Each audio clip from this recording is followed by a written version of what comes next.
হে ঈমানদারগণ, যখন তোমরা নামাজের ইচ্ছা করো, ফাগসিলু ওয়ুজুহাকুম ওয়া আইদিয়াকুম ইলাল মারাফিক, চেহারা ধৌত করো, দুই হাত কনুই পর্যন্ত ধৌত করো। ওয়ামসাহু বিরুউসিকুম, মাথা মাসাহ করো। ওয়া আরজুলাকুম ইলাল কাবাইন, পা টাকনু সহ ধৌত করো। ওয়া ইন কুনতুম জুনুবান ফাত্তাহহারু, আর যদি গোসল ফরজ হয় তাহলে গোসল, এই ফরজ গোসলটা করে ভালোভাবে পবিত্রতা অর্জন করো। তাহলে নামাজ পড়ার ইচ্ছা যখন করব আমরা, নামাজের আগে পবিত্রতা অর্জন করা এটা হলো জরুরি বিষয়। নামাজের আগে, পাঁচ ওয়াক্ত নামাজের আগে আমাদের ওযু করতে হয়, আবার ফরজ গোসল হলে গোসল করতে হয়। তো এটা সবসময় প্রয়োজন হয় না, কি ওযুটা সবসময় প্রয়োজন হয়। তিরমিজি শরীফের 1 নম্বর হাদিসের বর্ণনা, ক্বালা রাসূলুল্লাহ সাল্লাল্লাহু আলাইহি ওয়াসাল্লাম, লা তুকবালু সালাতুন বিগাইরি তুহুর। রাসূল আকরাম সাল্লাল্লাহু আলাইহি ওয়াসাল্লাম ইরশাদ করেন, পবিত্রতা অর্জন ছাড়া নামাজ কবুল করা হয় না। তিরমিজি শরীফের 2 নম্বর হাদিস, ক্বালা রাসূলুল্লাহ সাল্লাল্লাহু আলাইহি ওয়াসাল্লাম, ইযা তাওয়াদ্দা আল আবদুল মুসলিমু আওয়াল মুমিনু।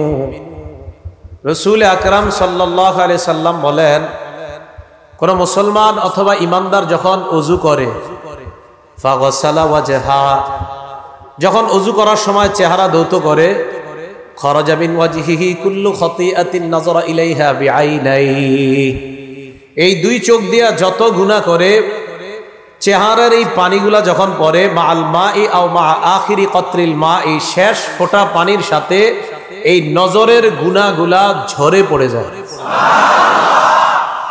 এই জন্য চেহারা যখন আমরা ধৌত করব ওযুতে, গুরুত্ব সহকারে এই আমলটা করা। ওয়া ইযা গাসালা ইয়াদাইহি, বান্দা যখন দুই হাত ধৌত করে, আল্লাহ নবী বলেন সুম্মা গাসালা ইয়াদাইহি, হাত যখন দুইটা ধৌত করে, খরাজা কুল্লু খাতিআ মিন ইয়াদাইহি বাতাশাতহা ইয়াদা, হাত যখন ধৌত করে, এই দুই হাত দিয়ে যত অপরাধ করছে, হাতের পানিগুলা পড়ার সাথে সাথে তার এই গুনাহগুলা ঝরে পড়ে যায়। তিরমিজি শরীফের 3 নম্বর হাদিস, ক্বালা রাসূলুল্লাহ সাল্লাল্লাহু আলাইহি ওয়াসাল্লাম, মিফতাহুস সালাতি আত-তুহুর। আল্লাহ নবী বলেন, নামাজের চাবি হলো পবিত্রতা অর্জন করা। নামাজের চাবি হলো পবিত্রতা অর্জন করা। মনে রাখবেন, পবিত্রতা অর্জন করা একটা আমল, ওযু করা একটা আমল। আজকে থেকে একটা হাদিস সবসময় মনে রাখবেন, আমরা জীবনে যত আমল করি, এই আমলটা যেন সুন্দর করে করি, এটা আল্লাহ পছন্দ করেন।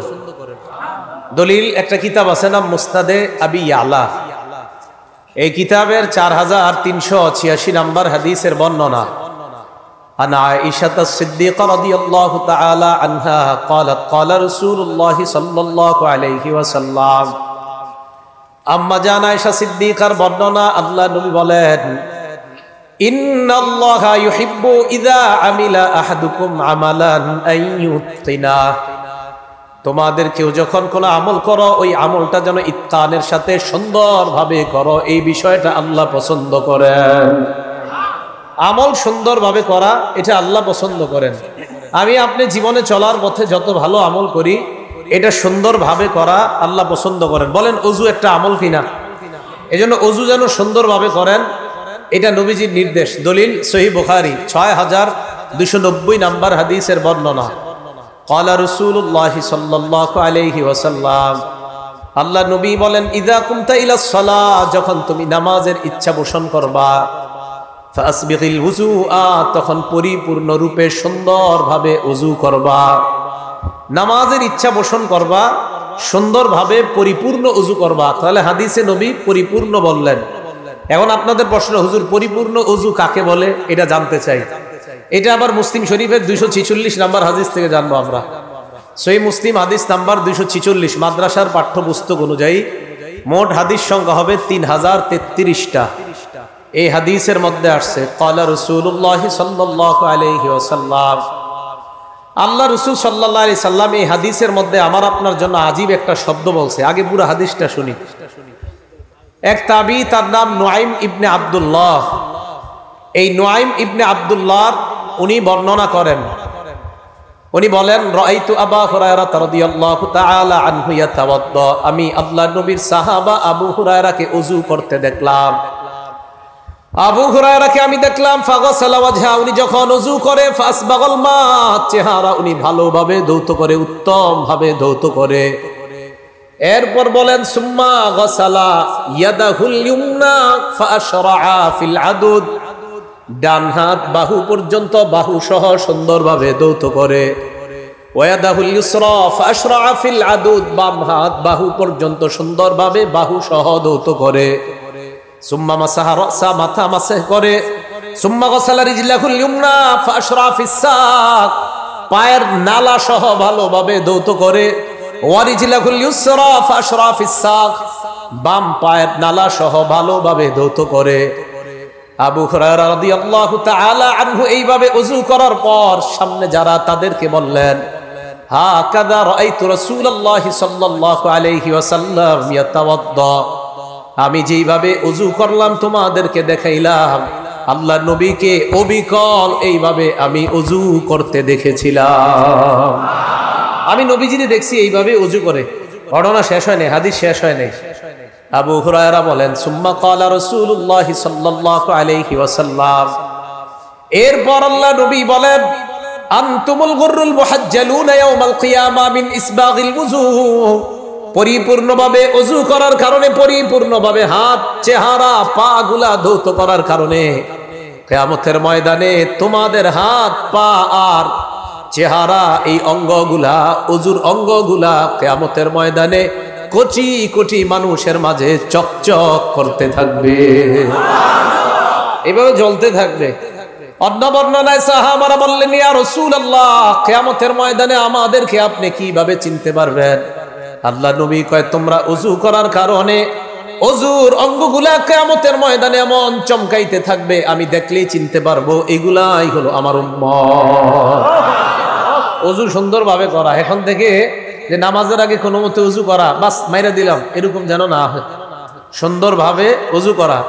আল্লাহ নবী কয় ফামানিস্তাতা মিনকুম, তোমাদের কেউ যদি চাও তাহলে ফালইউতিল গুররাতা ওয়া তাহজিলা, তাহলে এই আলোটা, এই সৌন্দর্যতা আরো বাড়ায় নাও। তার মানে ওযু যত সুন্দর হবে তোমার চেহারা, হাত, পা কিয়ামতের ময়দানে তত বেশি চমকাইতে থাকবে।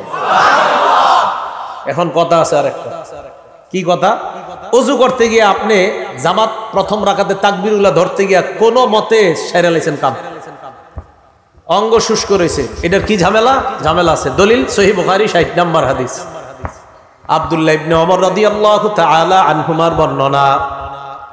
আব্দুল্লাহ ইবনে ওমর বলেন, তাখাল্লাফা আন্না নবী সাল্লাল্লাহু আলাইহি ওয়াসাল্লাম ফি সাফরাতিন সাফারনাহা, এক সফরে আমরা আল্লাহর নবীর সাথে ছিলাম। সফরে আমরা সামনে চলে গেলাম, কোন কারণে আল্লাহর নবী সফরে পিছনে পড়ে গেলেন।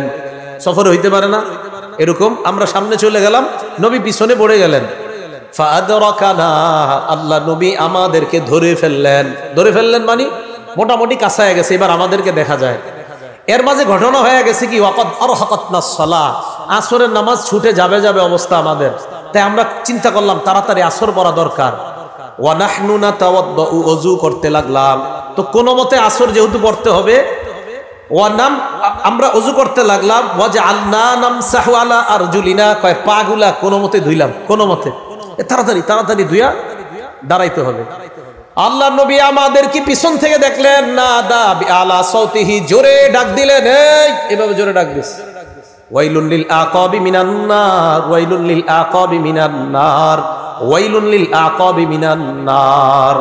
নবীজি একবার, দুইবার, হাদিসের বর্ণনায় দুইবার বা তিনবার বললেন, যে অঙ্গগুলা ধৌত করা হয় নাই এইগুলা জাহান্নামে।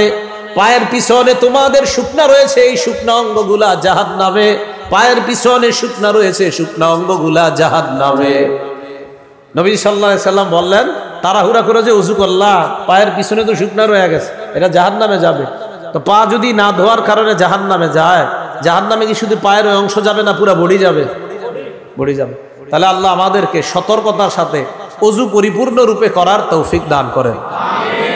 এখন কথা হলো, অজু পরিপূর্ণ করতে গিয়ে আবার পানি অপচয় করা যাবে না? কি করা যাবে না বলেন না, কি করা যাবে না? আপনারা যে ট্যাপ কল ছাড়েন মসজিদে, প্রচুর পরিমাণ পানি অপচয় করে। দলিল ইবনে মাজাহ 425 নাম্বার হাদিস, ইবনে মাজাহ হাদিসের কিতাব 425। মাররা রাসূলুল্লাহ সাল্লাল্লাহু আলাইহি ওয়াসাল্লাম বিসাআদ, আল্লাহ নবী তার সাহাবা সাদ রাদিয়াল্লাহু তাআলা আনহুর পাশ দিয়ে অতিক্রম করলেন।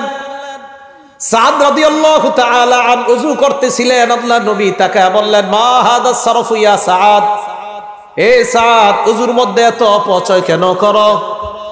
হযরতে সাদ জবাব দিলেন, ইয়া রাসূলুল্লাহ আফিল ওযু ইসরাফ, হুজুর ওযুর মধ্যেও কি অপচয় হয়? আল্লাহ নবী জবাব দিলেন, নাম ওয়া ইন কুনতা আলা নাহরিন জার, প্রবাহমান নদী সমুদ্রের মধ্যেও যদি ওযু করো আর যদি বেশি পানি খরচ করো, এটাও অপচয়। সমুদ্রে আপনি ওযু করলেন, সমুদ্রে কি পানি শেষ হবে? নবীজি কয়, সমুদ্র নদীর মধ্যেও যদি ওযু করো আর এই ওযুতেও যদি তোমার পানি বেশি খরচ হয়, এটাও অপচয়। তাহলে ট্যাপ কল দিয়ে যারা ওযু করেন, এটা সতর্কতার সাথে ওযু করা। এজন্য আপনারা মা বোনরা যারা বাসা বাড়িতে ওযু করি আমি আপনি আমরা সবাই ট্যাপ কলে ওযু না করে ওখান থেকে পানিটা নিয়ে আলাদা কোনো পাত্রে দিয়ে ওযু করলে তাহলে পরিমিত পানি খরচ হবে, এই পানির অপচয় নামক গুনাহ থেকে বাঁচা যাবে। আল্লাহ আমাদেরকে বুঝার তৌফিক দান করেন।